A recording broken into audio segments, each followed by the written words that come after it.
Okay, mayong mudto na usab kanatong tanan Luzon, Visayas, Mindanao. Mayong mudto Philippines, may mudto world, may mudto universe. Ana na pud ta mga higala, dinay atong tulumanon sa kahanginan. Atong tulumanon sa kahanginan. C-on-A, Catechesis on Air. Pero adlaw karon nga, uy, pista na. Fiesta na gyud mga higala sa Ayungon. Uy, kumusta naman mo mga Ayungonanons, no? Padadayon niya akong humba dire. Padadayon niya akong humba ha. Humba. Dire sa kana. Padadayon akong humba dire. Dili ko lugar, dili ko wala ko kaanha ganina kay ngano man. Daghan po kong fiesta dire sa mga kabaryuhan, no? Nagpista ko sa Alangilanan, nagpista po ko diri sa Bulisong. Ayan, no?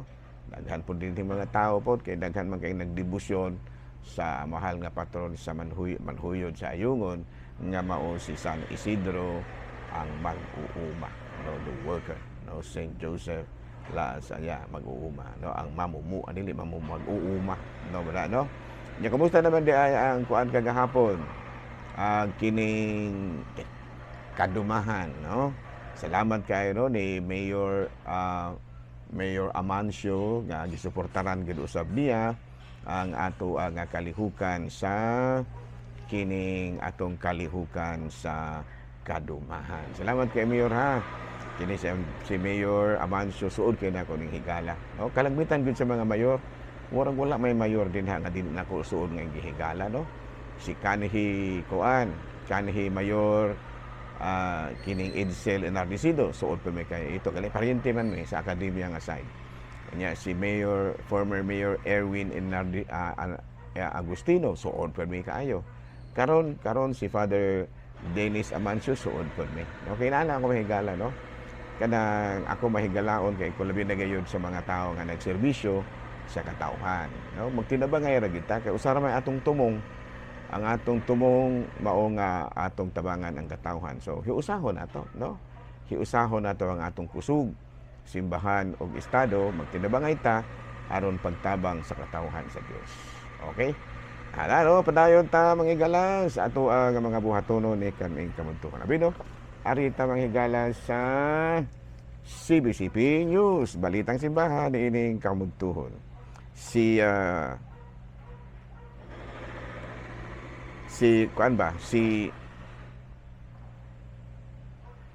Cardinal Advincula, no? Si Cardinal Advincula nagkanayon. Ang impeachment ni BP Sara dili usa, no? Dili usa ka pangpanglutos. No, man gisulti ni Juan. No?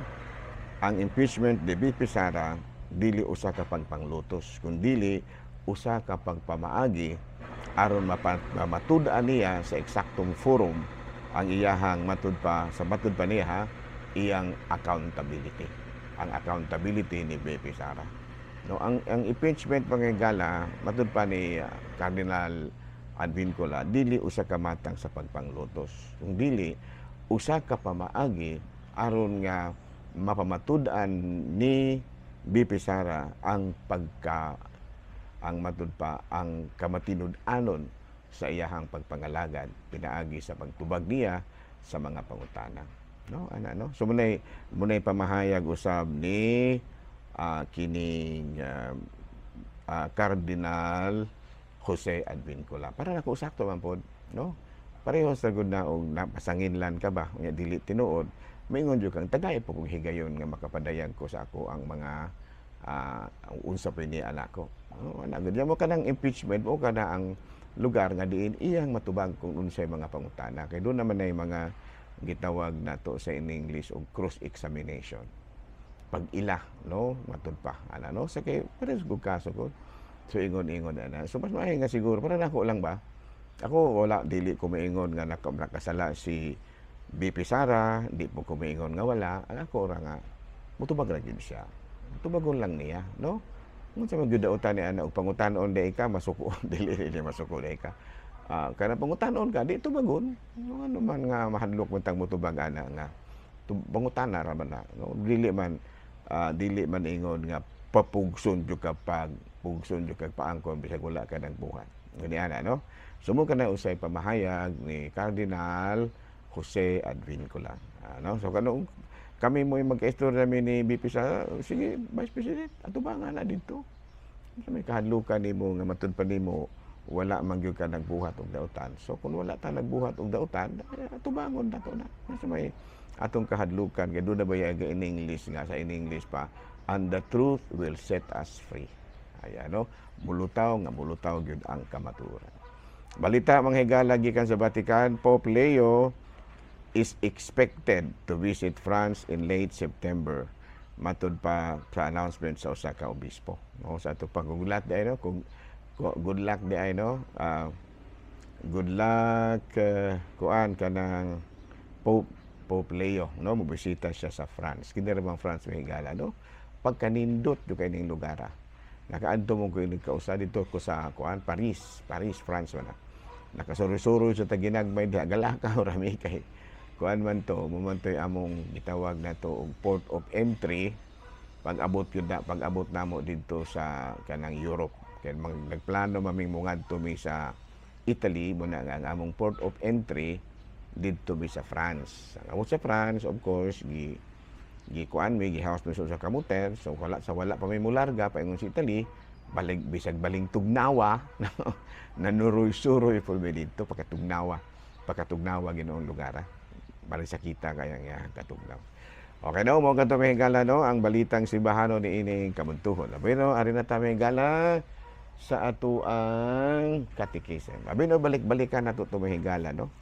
Katong atong topic kagahapon kato bitaw what evidence is there that the Catholic Church was really founded by Jesus. Doon na po yung mga, kung doon na may makiglalis nimo ba, no, mga key arguments po nga imong gamiton aron pud nga kada bitang makakuan jud pud ka, makatubag-tubag pud ka ba, nagitukod ba jud mo ni Kristo, tubag niya na matrace mo gud nato ang ato bitaw nga makita man ning simbahan Katoliko sukad pa man gyud sa una panahon pa nila ni San Ignacio, panahon ni San Pedro, no, kining gitawag natong early apostolic fathers, early church fathers. So, kining apostolic fathers may gala mao kini ang mga tinudluan sa mga apostoles. Unya kini sila si San Ignacio mao kini ang tinudluan sa mga apostolic fathers, no? Unya nagpadayon gyud kini mga higala, no, gikan sa una hangtod karon. Na unya nagpadayon kini kay usa man kini ka visible society. Makita man gyud nimo. Dili man niingon nga invisible ni kana bitang dili nato makita. Makita man gyud nimo nga naa gyud simbahan Katoliko bisag asa, no? Bisag asa is do naman siguro yung mga lugar nga wala kay tungod gipang lotos ba. Panalitan dito sa panalitan sa Saudi Arabia. Na wala man jud ay Katoliko, naay kang Katoliko pero wala simbahan, no? Kay kalagmitan sa mga nagagikan sa mga kinibitang mga Latin American countries, mga El Salvador, ganun, mga immigrants, kalagmitan gud ana mga Argentina, na Pilipinas, no, Pilipinas duha ra man ka countries diri nga Katoliko, kining Timor Leste o kining Pilipinas. Pero dito sa Europe daghang kayong Katoliko dito. Mga labi na ang kanang labi na yun sa Latin America, no, mga Latino, no. Daghang kayo. So nga kung mangita ka og argumento nga atong matubag-tubag kung ngano nga naa kung unsa gini nga tinuod gyud nga ang simbahan sukad pa gyud sa una, makita man gud. Dili man ta ingon nga dili makita. We are a visible society, dili ni ingon nga it only exists in the mind. Naangin makita niya. Ikaduha, kini bitang guidance of the Holy Spirit. Okay, kanigong Espiritu Santo mahigala. Ganina nondon ako to awali nako nga ang Espiritu Santo mao kini ang gisaad ni Kristo nga maoy mugiya usab kanato sa atong pagpadayon sa atong mga gimbuhaton isip sa kasimbahan. Kay mao man kini ang matud palagi mamahimo nga kanang giya. Kana bang maoy mo muhatag og eksaktong pamaagi nga kita magpuyo isip sa kasimbahan. Ana no, so manay usa sa mga key arguments no nga anong amang mahitabo nga walay simbahan ka nga wala di makita nga simbahan Katoliko. Panahon pa nala ni Haring Constantino, panahon pas mga apostoles, no? Ang mga apostoles santo doon ato ba yan na silang gipasidunggan. Yan, makuan gani matimpong Semana Santa, makita man gyud nga doon naman gyud mga tao nga nagsulob sa mga bistis sa mga apostoles nga nagsuroy-suroy og mga kabalayan, no? Nga doon na bang gyud po yung mga pamaagi nga diin makita gyud. Makita gyud nga aduna gyud simbahan Katoliko mo na gitawag nato visible sign. Ana no mga key arguments.